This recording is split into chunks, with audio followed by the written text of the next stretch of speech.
বুঝতে পারছ না।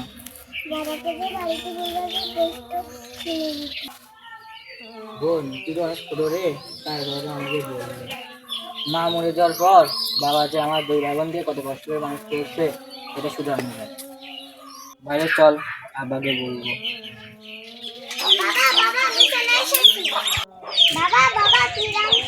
মা তুমি চলে আসো, এই তো শাক ভাজি করছি। মা তুমি শাক খাবা না? কে মা, কি হয়েছে?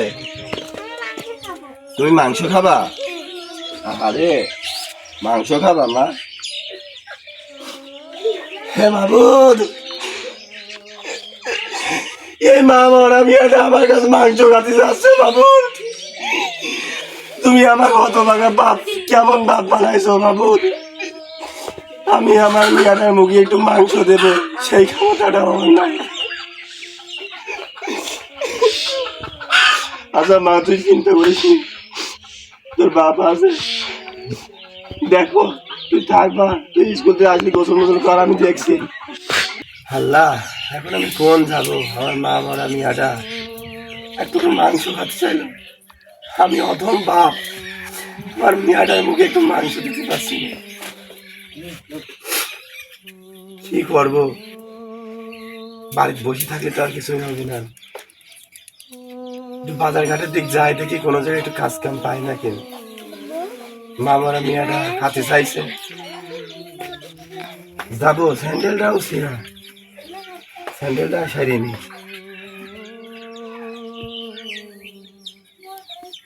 ধুর, স্যান্ডেল ম্যান্ডেল কিছু লাগবে না, মাই যাই আগে মিয়া।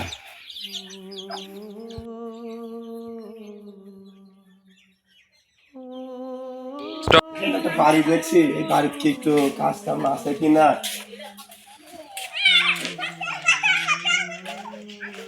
বাড়িতে কেউ আছে মা? এবার বাড়িতে কেউ আছে? আরে আমার একটু উপকার কর না। আমার ওই আজকে একটা মেয়ে আছে, মা মরা মেয়েটা গোস খেতে চাইছে। আমি অধম বাপ, এখন সে গোস কিনবো, একবার গোস কিনবো, এই ক্ষমতাটা আমার নেই। না, আমি ভিক্ষে চাপতে আসিনি, সাহায্যও চাইনি। তোর বাড়ি যদি কোনো কাজ কাম থাকে বল, আমি সেই কাজটা করে দিই, তার বিনিময়ে। ওই ইট কটা টানি দাও। আচ্ছা মা, তাহলে আমি তোর ইটগুলো টানি দিচ্ছি মা। আচ্ছা।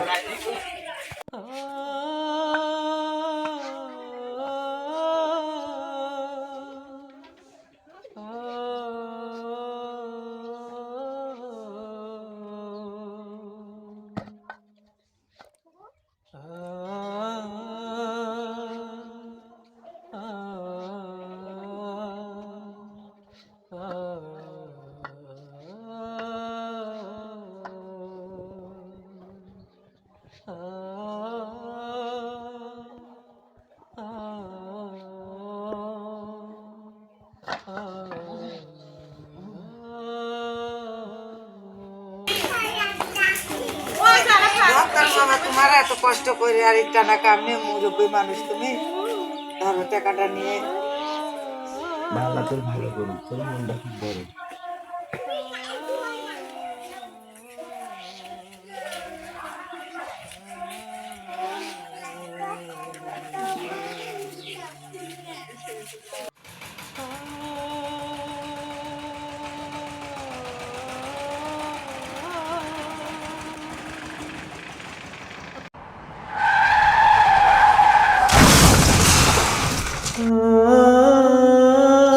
এখানেই শেষ হল রহিম মিয়ার গল্প।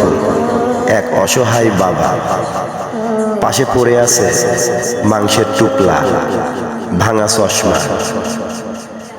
মেয়েটার মুখে এক পিস মাংস দিতে পারল না। আমাদের সমাজে হাজারো রহিম আছে, আসুন আমরা সবাই তাদের পাশে থাকি।